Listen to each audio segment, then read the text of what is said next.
Yun mga idol, ayos talaga. Pag nasa Liverpool ang biyahe nyo o bibisita kayo dito, huwag nyo papalampasin tong Matthew Street mga idol, no? Dito tumugtog dati yung The Beatles. Dito sila nagsimula. Dito sila sumikat mga idol, no? Discover sila. Yun, tuwang-tuwa yung mga uncle mga idol, yung mga batang 80s, 90s. Tugtugan ko dati, maingay naman, mga Labugad, Korn. Ganda din talaga ng mga kanta ng mga The Beatles mga idol. At napakasikat talaga ng kapanahunan nila. Dami mong makita dito mga idol. Dito yung Cavern Hub, no? Cavern Club ba yan?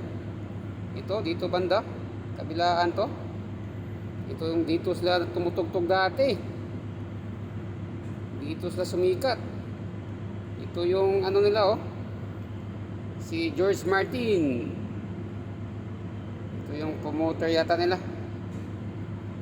Dito banda may mga club, mga tugtugan. Kinakanta lang yung mga The Beatles na mga kanta. Tapos may museum. Pwede kayo pumasok. Ayos talaga. There are places I'll remember all my life. Yan yung sikat na kanta mga idol. Ito yung museum.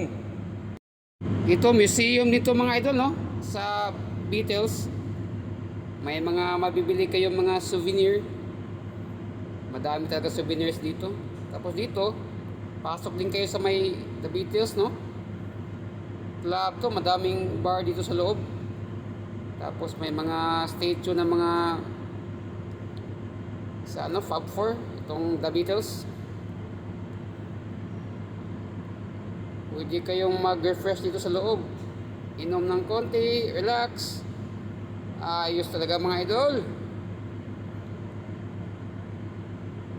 Tuwang-tuwa yung mga uncle. Kanya-kanya kaming picture mga idol. Napakasulit ng lakad namin ngayon.